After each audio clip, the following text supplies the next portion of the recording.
Hello everyone. With me today I have Yukta Joshi, who is one of the expert in alternate dispute resolution. So today we have met at the sidelines of Lex Infinitum, that is one of the ADR competition that VMSCL College of Law hosts every year. So this is the 9th edition. How I know Yukta is I have met her for the previous edition. So after that we have kept in touch, and after one whole year we are meeting, and today's discussion will be an intersection of lot of topics that Yukta personally is in touch with. So one of the topic is ADR, of course, dispute resolution, and second topic is communication, then mental health, and since now we are in the age of AI, we will also discuss some element of AI. So Yukta, if I have to ask you, who is Yukta Joshi? How you are in this field? If you can start from the beginning. First of all, thank you for having me, Ramrai, here. I'm feeling very excited to be here, and it's a very good opportunity for me to share my story, my side of the story around dispute resolution. How did I start? But starting from the first question, who is Yukta Joshi? I think anyone has never asked. No one has actually asked this question, but I would say Yukta is a powerhouse of emotions and filled with a lot of feelings, energy, which is yet to be expressed because I feel very energetic when I express my emotions. And here my journey starts when I talk about mental health, when I talk about emotional intelligence, when I talk about communications. How do you express your emotions in the correct way or in the right way so that it is rightly perceived? So my journey is around, it starts and ends with emotions. So that is who I am. And when I talk about dispute resolution, how do I came in this field? It is like, since it is connected to emotions, because if you talk about litigation side of the law, it is, litigation is very adversarial and it does not have emotions, because we say law does not have emotions. You either have to win or you have to lose. And if we talk about dispute resolution, we are around this sorting out dispute amicably. So that's how it resonates with me. We communicate with emotions of the people, and this is how. And so what kind of education that you have taken to come here, or does ADR require any special education? Definitely, you need skills in ADR. Yeah. So I started with my law degree. Okay. There I came to know more about dispute resolution. Then I had a mentor with me who has guided me about, she is an international expert, and she guided me as how to proceed to this, in this particular field. And then slowly I took the trainings, certificate courses, and then I started giving mediation trainings, workshops, and this is how I started. So I started with an international moot court competition, and it excited me so much that I thought I will pursue this field. So you come from which place, and have you gone out of your state to pursue any education part or anything? I come from Madhya Pradesh, and I look up to Delhi in the dispute resolution sector. Okay. So from there I have taken my trainings. Okay. So now about the ADR, although I am working in a law college, I am not a law professor. I teach political science. So my knowledge about ADR is as much as the knowledge of a lay person. So I will start from the very beginning. What is ADR? ADR illustrates, it expands actually to alternative dispute resolution. That means the alternative way to resolve your dispute. Actually, it involves methods like arbitration, mediation, negotiation, Basically these methods by which you can amicably settle a matter and even create a win-win situation where where there's no one party winning or one party losing, but both of the parties have their own thing. I'll give you a very good example. Like if there are two kids fighting for an orange, and one is fighting because that kid wants to drink juice, the other is fighting because maybe she is a female and she wants to try some good pack, vitamin C pack. So keeping the interest in mind, what one can do is, the kid which wants the juice can take the pulp, and the kid which wants, to try the vitamin C, make jest and all of these packs, can take the peeling of it. So this is how both are winning with that single orange. If there has been litigation, they would have had a fight in court, like who is going to get that orange. So this is how in mediation, negotiation, you get what you want. Okay. So what are the different types of dispute resolutions? In India and abroad, we have arbitration firstly, where there's a neutral third party who acts as a judge, and there are two parties and along with their counsels who it's much like a court litigation system, but the only difference is that it is more flexible and voluntary. If the parties are willing to resolve the dispute by arbitration, they will pursue this that way. But the arbitrator is in more like a judge, capacity of a judge. If we talk about mediation, there are the parties are going to be there, but the third party, neutral third party, is going to be a mediator who does not play a role of a judge, but play a role as a communicator, who facilitates the conversation between one party to the other. Yeah, and there's negotiation where the mediator is not there, but the parties who are disputing, they amicably try to sort out a particular situation, just like we do a normal conversation. So they have lawyers or someone with them? Yes. If we talk about formal negotiations, they do have their lawyers to guide and assist them, but even without their lawyers, they can do it. Okay. So just to understand, they are resolving outside the court. Right. There is nothing to do with case or filing anywhere in the government or anything, right? So if you are going for a mediation, do you have to file anywhere, or is it like done outside, completely unregistered, or whether the company has to register it themselves that they are taking this case? Okay, that's a good question, and that's a genuine question. We have two type of things in mediation. Either it is court annexed or it is a private setup. Okay. So if there is a agreement between the parties that in case of any kind of disputes, they will go to mediation to settle their matter. So if they've not mentioned a particular institution, then they can do a private thing also. And even when the dispute arises later on also, they can decide either to go private or to go court mediation. So if it is a court annexed mediation, then you prefer an application before the court, referring the matter and your request that you want to settle the matter through mediation. I'll give you one example of the case which I was dealing. It was an IPR related matter. There was a claim of huge amount. It was a trademark infringement matter, and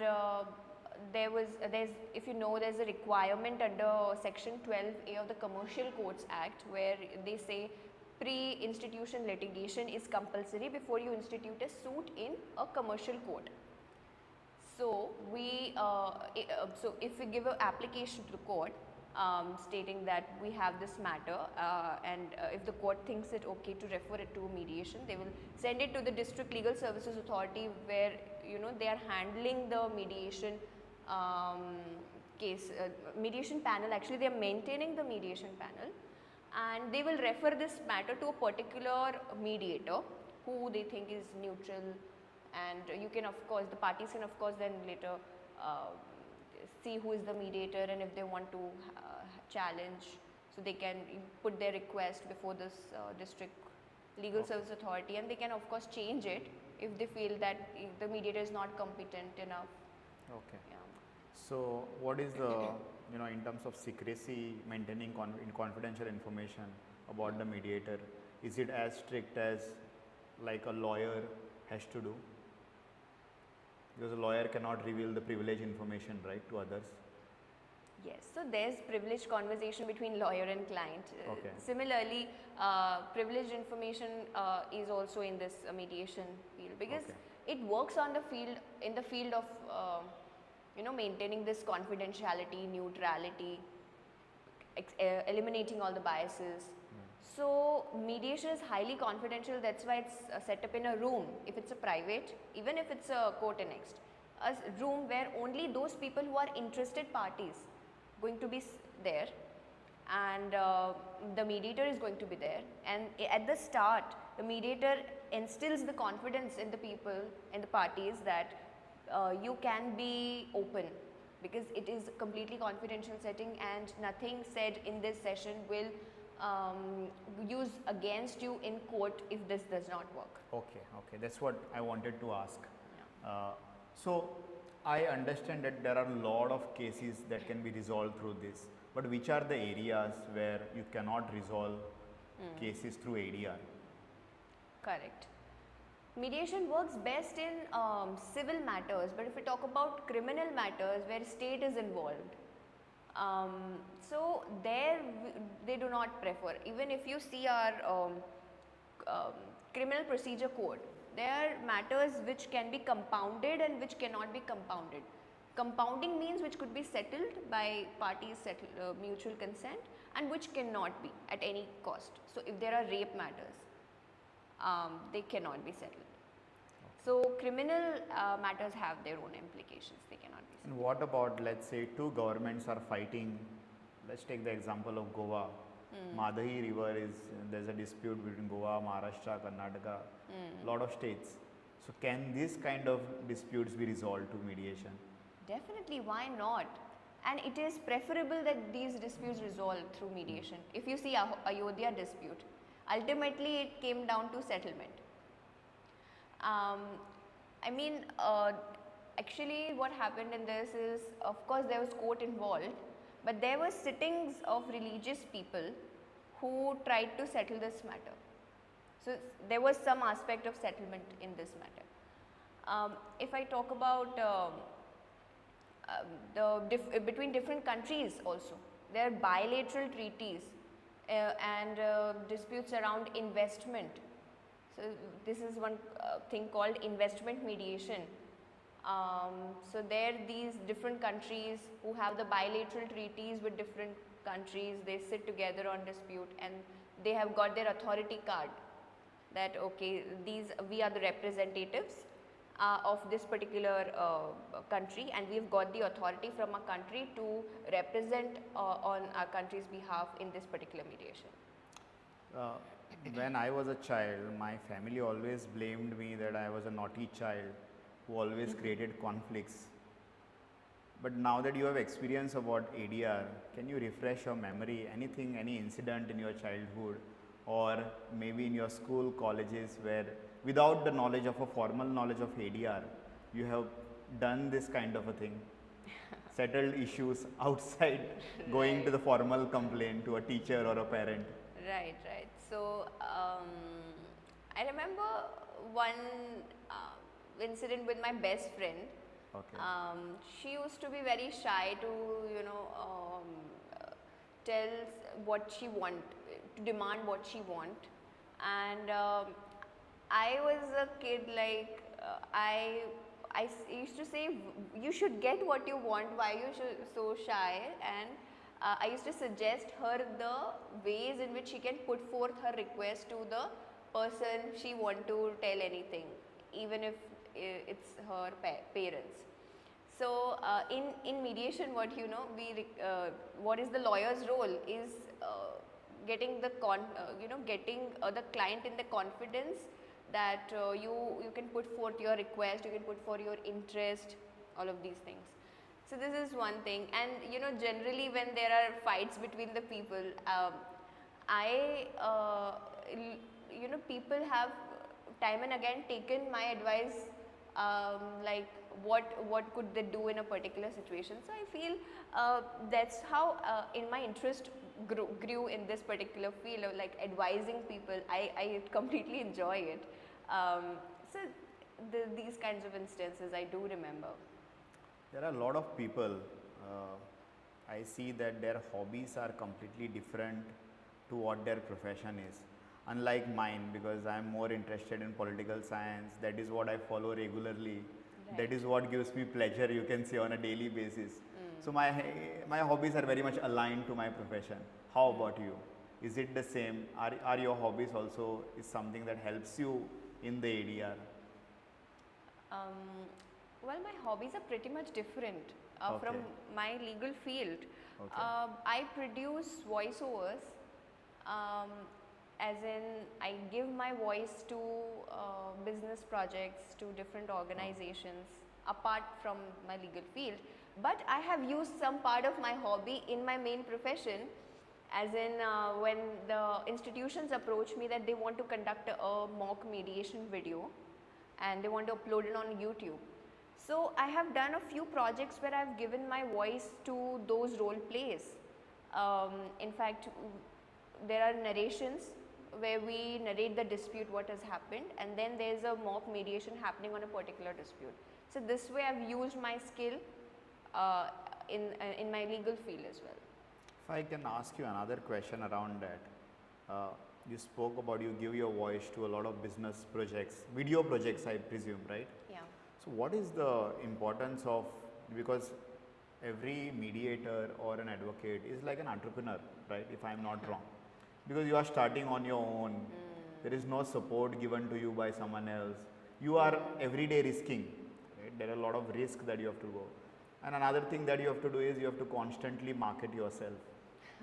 So what is the, how do you approach it, or how can you market yourself on social media using these videos? Because videos has become such a new platform. It does catches, because this was told to me by recently one of my friend who is a experiential training kind of a facilitator.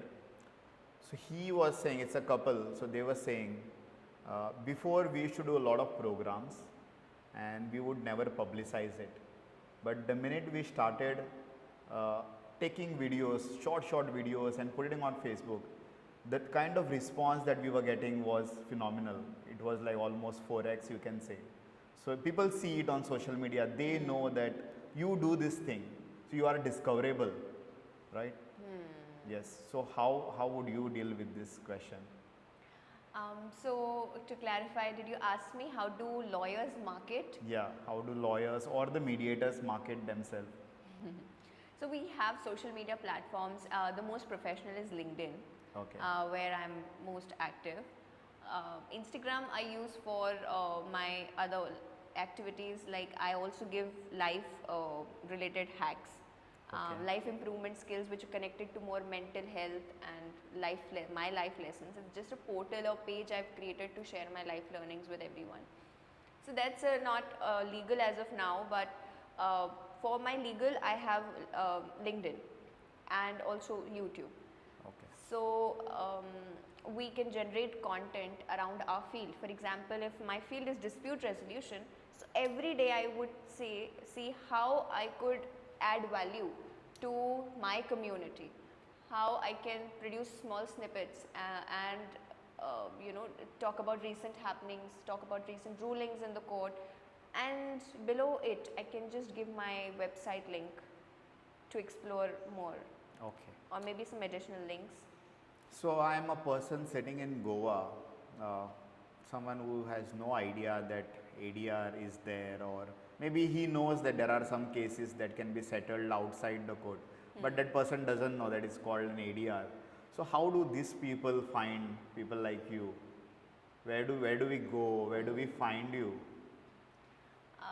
Right, so if you talk about accessing, Yeah. it is definitely through such kind of competitions where I can interact with people and let them know about what ADR is, and for further queries they can connect with me and to grow themselves, they can join me in the line, and we are together going towards a higher purpose of educating people about ADR. So this, like taking training, seminars, podcasts like this, when people are going to see that, it creates a lot of interest, impact. So I feel these are some things. No, but another thing is a general person will not be coming across this kind of platform. Let's say, Correct. like if I want an advocate, I know where to go. But if I want a mediator, where do I go? Exactly. So see, what happens is you have this option of Googling mediators, and those mediators who have an online presence will show up. In fact, there are some institutions like arbitration and mediation centers which empanels these arbitrators, mediators along with them. So if there's a dispute, you can definitely search out for some mediation centers, and even if you are not knowing mediation centers, you can always reach out to the district legal services authorities or a legal aid unit, which can connect you with relevant people to settle your matter in an amicable way. Okay. And how do we connect AI with ADR, artificial intelligence? That is like the new thing right now. So have you been dealing with this kind of question? Because I'm sure in every field it has penetrated. Right, a lot. In this age of AI, I feel for lawyers it has come like a boom, it's like a boon really, because if you see ChatGPT, if you see platforms like even Instagram and all the social media works on the same concept of AI.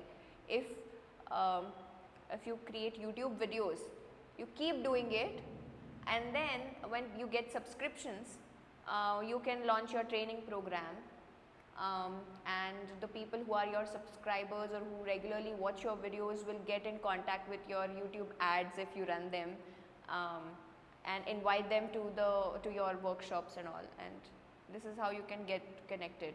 So this is how AI works. This is a small network, they are only watching your YouTube videos, and then you are inviting them to your sessions, your workshops, and spreading more awareness, and definitely you can bring them to your advanced courses, advanced programs. So artificial intelligence, or maybe artificial general intelligence, people are saying that it will replace a lot of professions. Can it replace ADR or the mediators or the negotiators? Can there be online softwares where people don't go to a person like you? They can go directly on the website. Correct. I know nobody wants to answer this question. No, it is reality, let's face it. So there are some platforms, like if you talk about online dispute resolution, there are softwares like ODR.com. So and other in like foreign jurisdictions, they do have negotiation platforms wherein you bid a particular settlement claim amount, wherein you can go like till what limit you want to go. The other person bids its own, sets its own limit, that I can negotiate this amount. This especially when there's a money related matter, okay. And then there's a chance AI suggests, okay, what else you can do, like it asks relevant questions, and then again the person thinks, the person sitting on this side thinks, okay, till what limit I can push myself to the max to reach the settlement. So they can bid another limit, and then from there another limit, and that's how they reach zone of possible settlement, and then they can fix on a particular amount. There's also some applications in India operating which works on a similar concept when there's money related matter, and also AI asks some normal questions which a mediator would ask.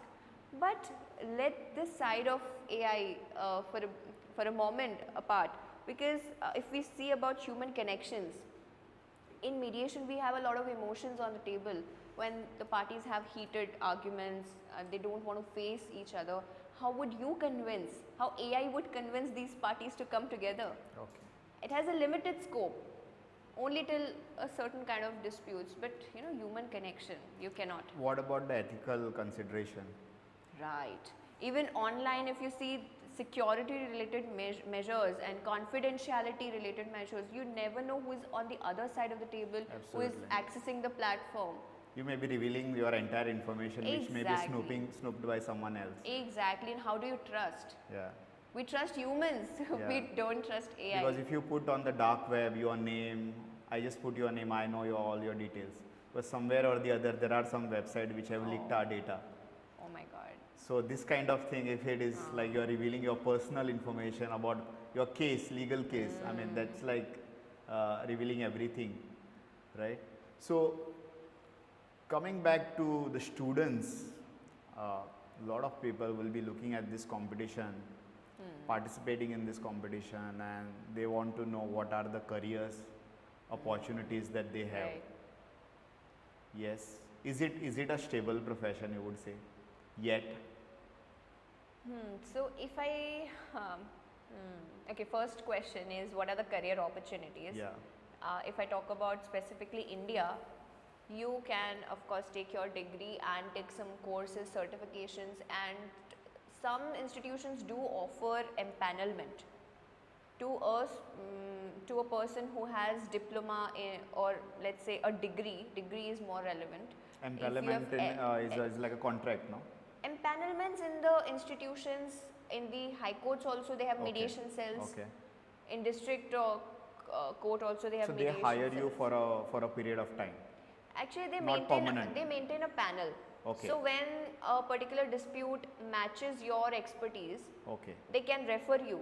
Okay. But some places offer, you need to offer pro bono services. But that's the start where you get the experience. Exposure, yeah. Yeah, and then you can of course, since it is happening in the business field also, so you can of course go, if once you have the skills, you can go yourself forward and Okay. catch the clients and all. Okay. So what are the various resources for students online, or some books, or if they want to if there is some movie or something like that people can at least know what it is about? Right. So if you talk about resources, students who have the skills, they ace this profession because it's new profession, and if you really want AI not to replace you, you need the skills. So you can take courses and certifications, because nowadays what happens, I'm seeing that a lot of universities are conducting courses for their students to upscale themselves, skill development. Courses, certifications is one thing. Secondly is training. These two differ a little bit in the nature of the course and the structure of the course, or structure of the training. If you talk about movies, you know, since mediation is more like a life-based, it carries a life-based approach. I think I don't have a specific movie, but I saw Peaceful Warrior once, Okay. and it's given me a huge encouragement, lot of life lessons. So I think the movies which give you motivation, encouragement around you know, peace, how do you maintain your peace, how do you maintain your emotional balance, because in mediation you absorb the energies of people, and if you don't know how to clean yourself, then it can get difficult for you to sustain.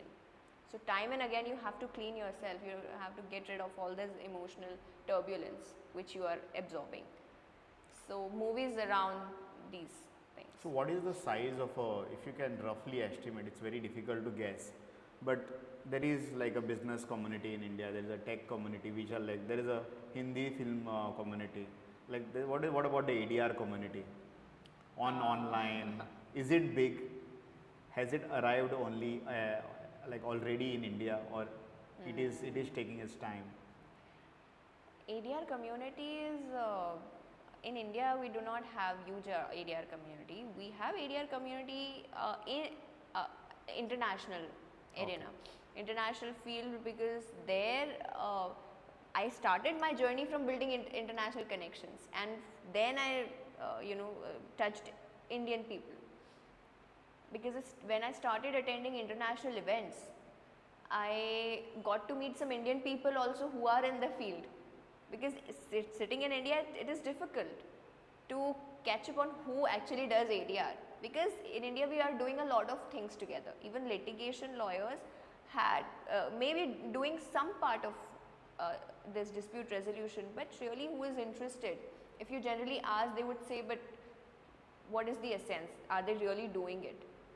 So yes, the community is small as of now, but I think it is growing. It is going to grow, because I hear from a lot of law students that they are interested into ADR and they completely enjoy these kind of courses and trainings. So I feel it has good potential to expand in the future. So one of your session for the Lex Infinitum this time was on communication. So how can you mix these two aspect, ADR and communication? What is the role of communication in ADR? I see it has a huge role. Communication has a huge role in ADR. If we talk specifically about negotiation and mediation, because arbitration goes on like litigation side, little bit of litigation side, because procedures are around almost the same. So in mediation, it is the quality of the mediator, that how he facilitate conversation, communication, how he can bring the parties come on the table and discuss, talk about the issue, and to explore options to find solutions to reach the settlement or amicable solution, and to create that win-win situation. So mediator has also the liberty to have a private session with one of the parties when he feels or when she feels that it's getting so much turbulent, they are not able to match the frequency of each other, and when they are poles apart from reaching their settlement. So mediator tries, gives an attempt to take that particular party in a separate session and just talk about it.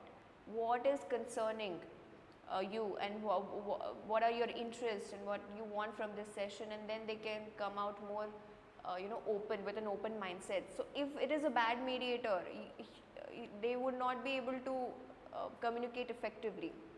And communication involves active listening plus use of body language, showing empathy towards the party.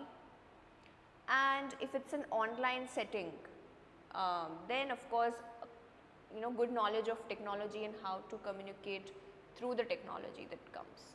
For a normal person, because you said that you give some life hack also, what are the easiest ways? Like for me, I want to improve my communication skill.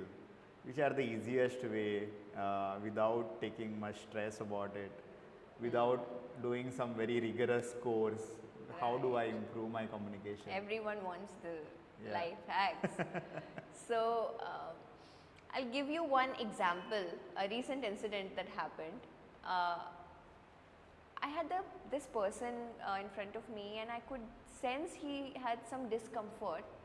He was breathing heavily, and I could generally sense the energy that he is not comfortable, and something has happened. And I asked this person, what happened? What happened to you? So he said, nothing. And he was like, he wanted to tell me that there's nothing, but it was so obvious. I could see that. So I came towards that person, and I leaned forward, and I just smiled, because I know that person is feeling little bit uncomfortable. I smiled. I showed open body language, that I'm open to hear what you are saying. Maybe we could slightly touch a certain area, like if you could touch the hand a little bit, just to it communicates ease. Just that person is okay, feels okay in our company. And then I did not ask this question again, that what happened. I just did it for a minute, not even a minute, like 45 seconds. And this person just looked down, and then this person looked up, and he told everything to me. Okay. So the only thing I observed is that he was not feeling comfortable, and the way I showed my body language, I did little things around, and the person opened up. This is how I gained the trust of the people. So it is not just about your verbal, it is also sometimes non-verbal. I'll tell you something very interesting. You know, in the knowledge section also, I told some numbers around verbal and non-verbal communication, and the students were shocked. How does this work? If I tell you that out of the verbal and non-verbal communication, there is only 7% which is involved in verbal communication. Verbal communication impacts only 7%, and the rest is non-verbal. And if you say non-verbal, there's also different categories. So non-verbal means body language and use of empathy, you know, just showing gestures and all. So they are further divided as in the tone in which you speak, that also comes in non-verbal. So around 38% is your tone, the way in which you say, and 55% is around the body language which you show. You want to have water? Thank you. Such kind of I have gesture. been speaking a lot. I think I'm already learning some lessons through this.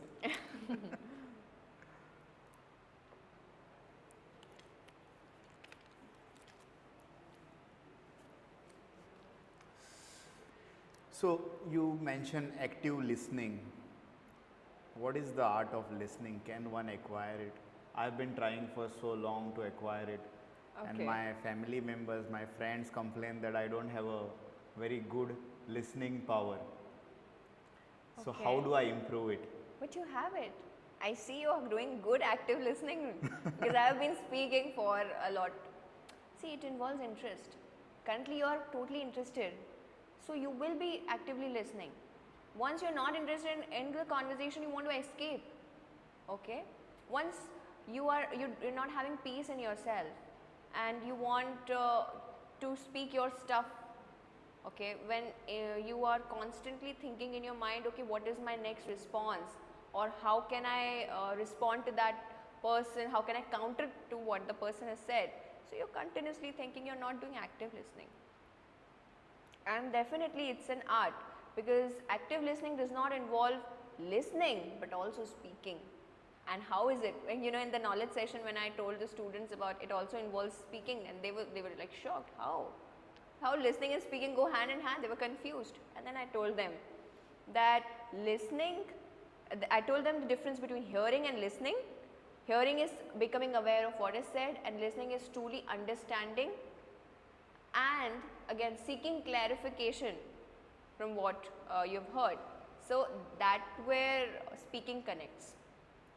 So for example, if you have asked me a question, I can listen until you tell me the question, and I can then seek a clarification. Okay, do you mean this? And I can, you know, just like you're doing, nodding your head. This is active listening. This shows me active listening. But if you are in the middle of you saying, okay, right, use some kind of filler words like these,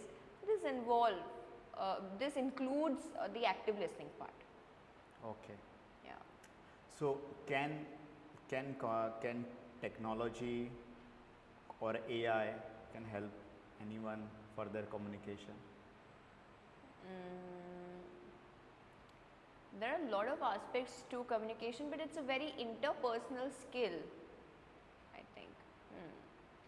AI can help you with building connections, with getting you the answers to your questions. But I feel developing communication is something you have to do by your own. It's a skill you need to learn. Of course, you can take the help and assistance of AI to get some communication courses or some trainings, or it can, you know, if you can see YouTube videos or whatever it is out on the internet, but ultimately it is outside. Communication should come from inside. So is this something that you have recently developed, or it has come naturally to you since your childhood? Because some of my cousins, one of my cousin, a 10-year-old, he speaks beautifully. His responses are always witty, something that I wouldn't think of myself. So it comes very naturally to him. but to a lot of people it doesn't come. So can this skill be attained? Can you develop this? Yeah, definitely. We can achieve every such, we can achieve good targets in such skills. There are numerous interpersonal skills, and these are called soft skills. You can, of course, develop it. That's why there are so many courses and trainings on this. So, on your first question, whether I developed it naturally or I developed it over the course of the time recently. So, yes, I was not an effective communicator. I felt when there's a communication, I would be blank.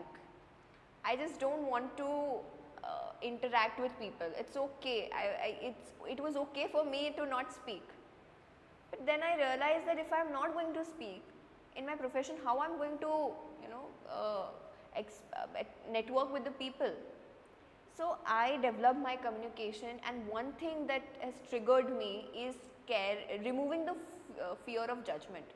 Because if you're judging what other people are going to think about me once I speak, you're not going to actively involve in the conversation to put forth your opinions if you're doubtful inside about your own opinions, that whether my opinion is correct or not, or what other people are going to think, or if I share my opinion the other people would reject me, or they would distance me, or anything like this. These are all our biases. When we keep these biases aside, we become good communicator.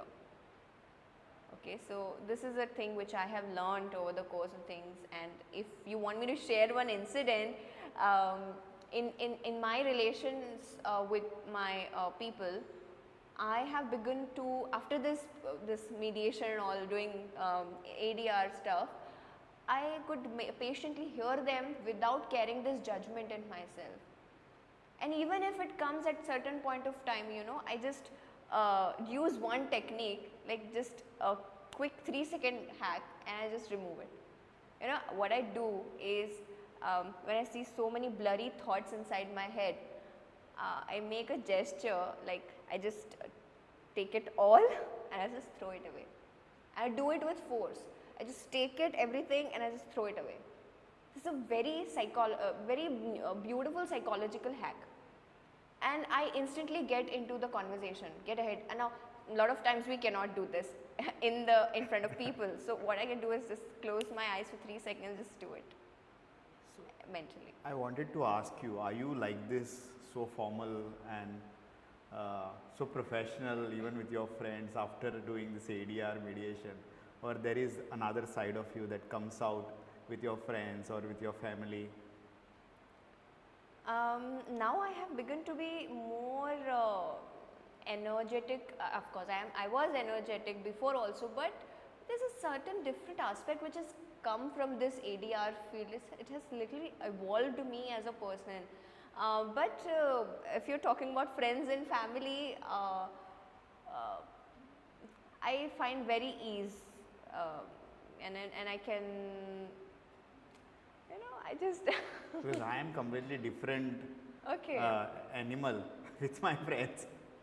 Yeah. not like this otherwise, because I believe There's a different side of us. yeah, because with nobody friends wants and- it, but there are certain unconventional rules, you can say, that way of behaving. We don't have to worry about what Yeah, people will think. That's what I mean. I Right. usually don't worry about, but sometimes you tend to be in a professional setup. You have to maintain your.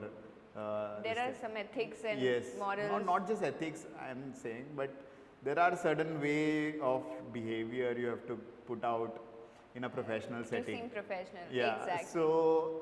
So we tend to avoid bringing our own natural side. What I would say is we're not avoiding bringing our natural side, but we are choosing a different side of ours. Absolutely. We have these 2 to 3 sides of ourselves, and it's not like faking, but we're just choosing in which situation, with what side we want to show. Yeah. Yeah. I think we're just putting 2 more layers in front of us, and then yes, we are hiding certain certain energetic things. part within Yeah, you. we can be energetic in the Yeah. professional setting as well, but of course you say layer is important, filter is important. We can't just, if we are kicking our friends, we can't do this professionally. And I've seen it often. People who are senior in their profession, they bring out that thing because there is no fear that other people will judge. Exactly. And that time they are more natural. You ace conversations. Yes, Right. because once you know that you are top of your game in that field, then those people bring out the more child. I mean that brings out the child in them outside. Because I've seen it Yeah, often happening. But juniors cannot do it because juniors is a constant thinking that maybe how my seniors will pursue me. Right. They want to carry an Yeah. impression Yeah, in other impression. people's mind. That's also. But the seniors don't bother too much about this That- kind of thing. That the students need to understand that nobody has so much time Yeah. to think about you. Even if they will think about you, it will be erased from their mind in some time. So how I overcome this communication, even though I will not say I am so good, but I thought I always think and in my mind that I may speak something, people will laugh, let them laugh, I don't care, right? So that has really helped me.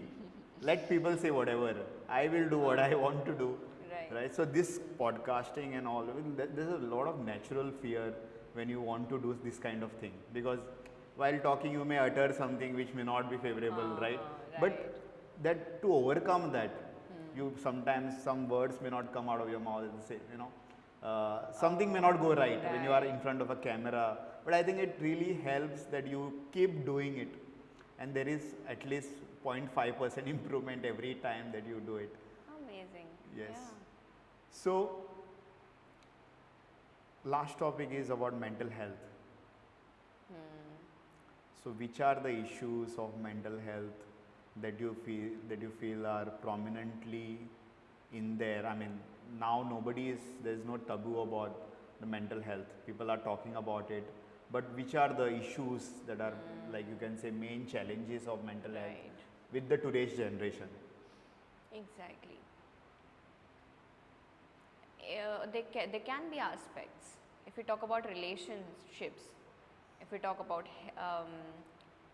career aspects, if we talk about other situation miscellaneous, then these can be divided into like this.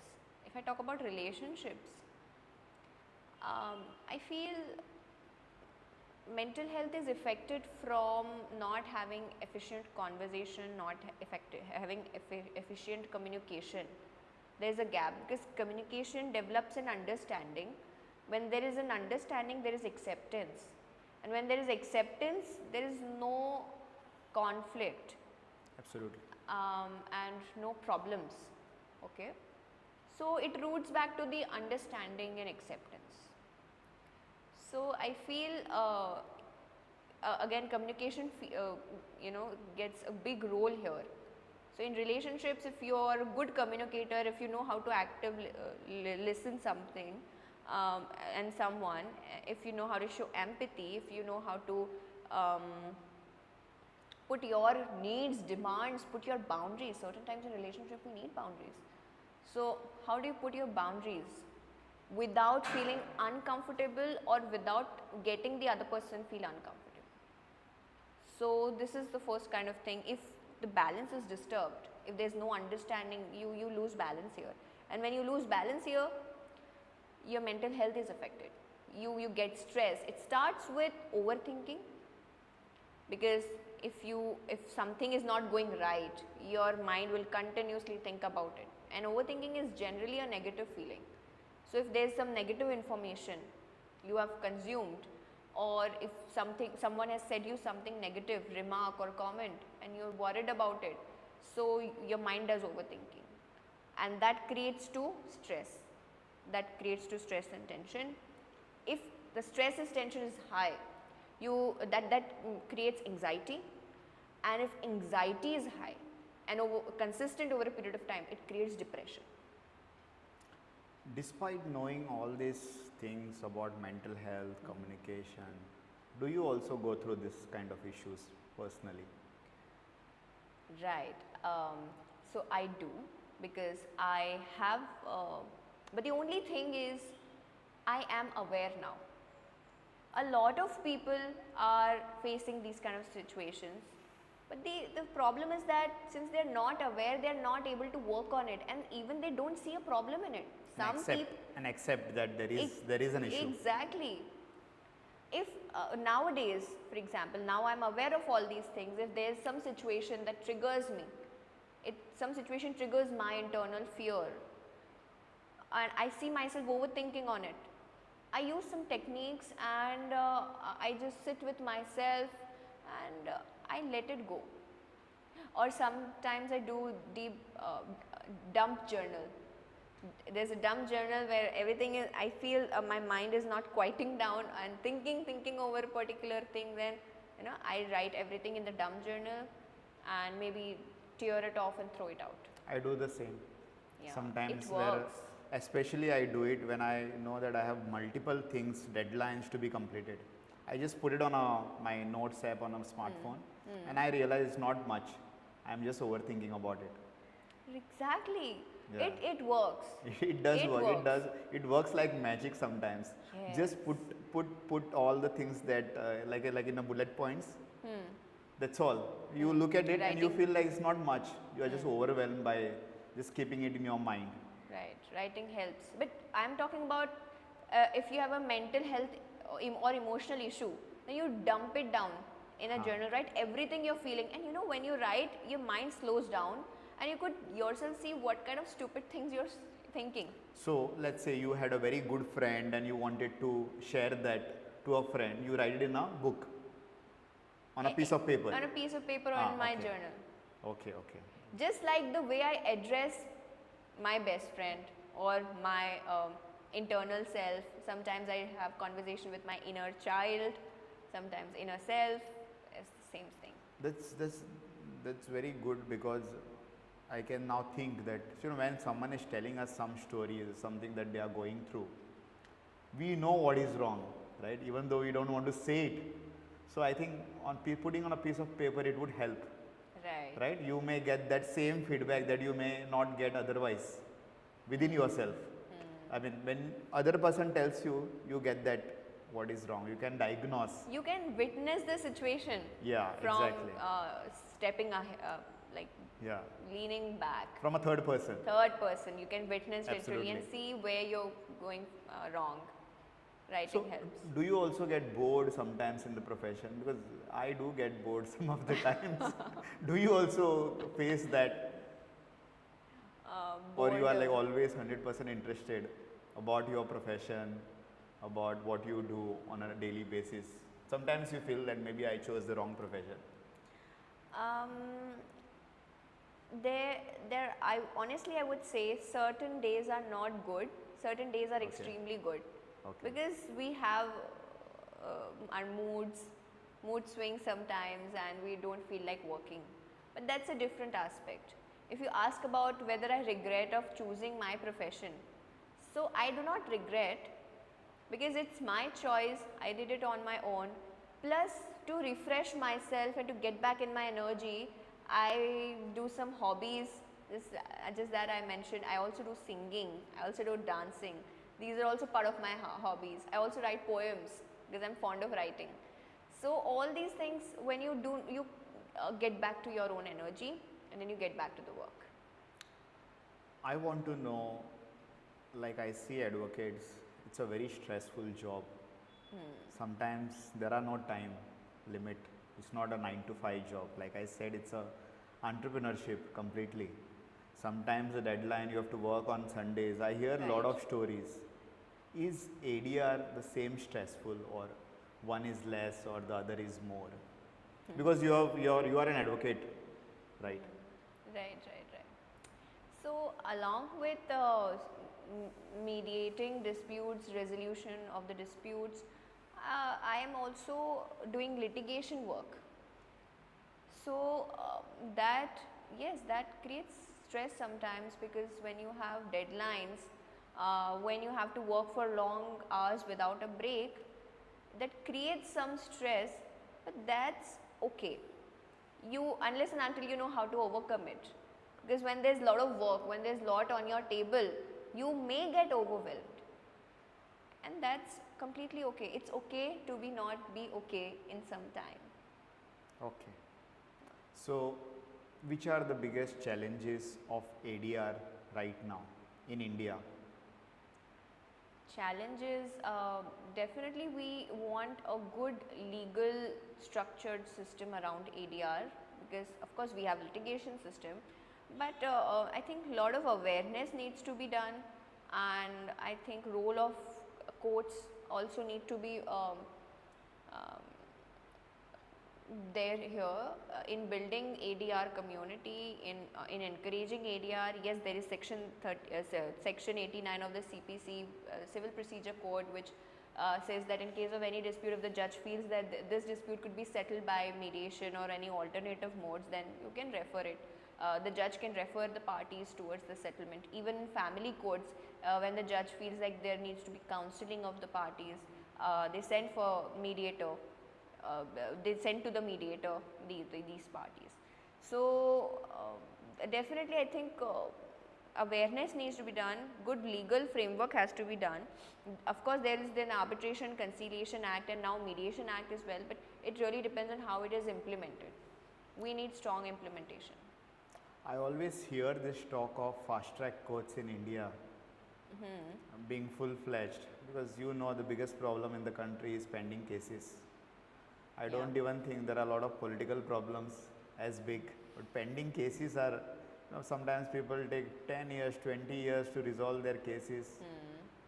So do you think as a country we are moving in that direction, fast track court or give more promotion to ADR, in a sense that I don't think it has been done enough, because let's say if I was not working in this college, in a law college, because my profession is political science, I don't think I would have known about it.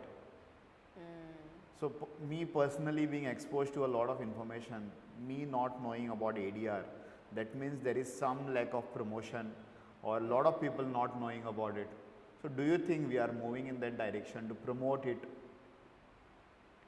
We are definitely moving in the direction to promote it. The fact that we have our own Mediation Act now is a very big, I say, achievement for us, and But the scale? yeah, definitely, but it's slowly progressing. Okay. But I feel that mediation is just a name, and if we see the old concepts of Panchayati Raj system, that prevailed over long course of time. So there used to be Sarpanch, and they used to listen to these parties about their land disputes, about their disputes around water, and everything, and then around these kinds of dispute they used to settle it. Okay. So I just have two last questions for you. One is,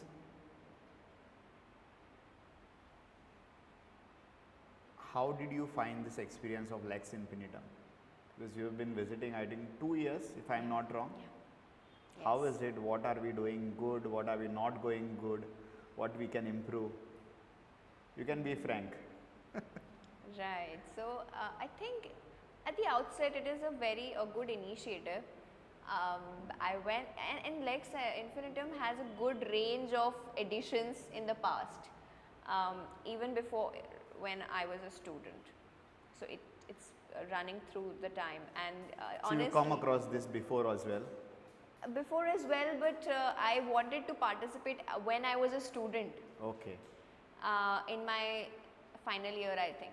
Okay. So I want to participate, but some things happened and I just couldn't fill up the registration form around the dates or something. I didn't get the coach. We didn't get the team as well. So, but I wanted to. But see the fact that over few years I've been invited as a judge to this competition, and I did not expect it. But if you ask about my experience of these 2 years, of course, coming to Goa is altogether a refresher for me from all the daily chaos as a lawyer, and the accommodation where we stay is very peaceful.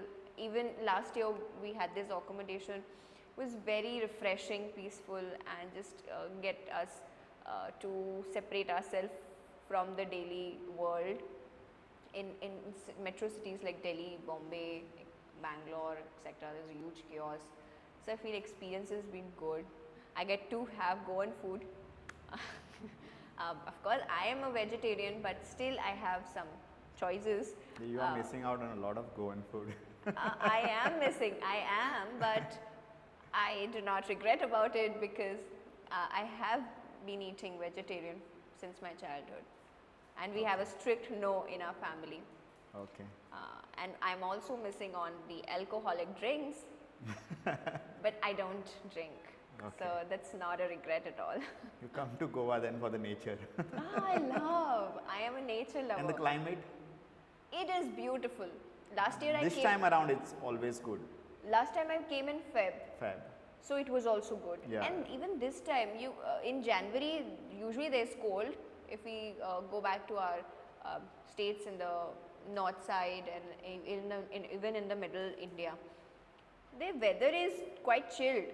But here I can, rush without sweaters. It's moderate. It's moderate. Yeah. And it's very relaxing atmosphere. So any closing thoughts about how this podcast experience has been for you?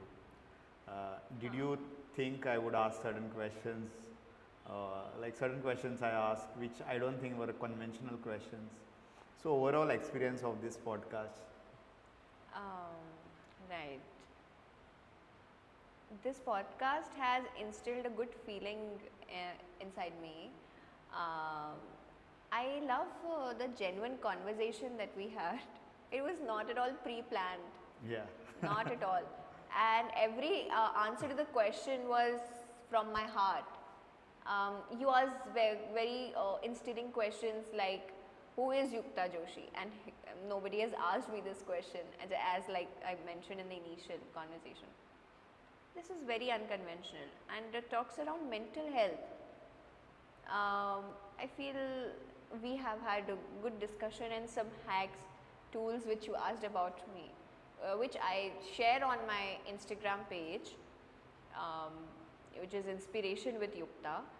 So you've asked those questions, addressed it, and I'm happy and thankful that you did it because in such kind of competitions we don't address such kind of questions.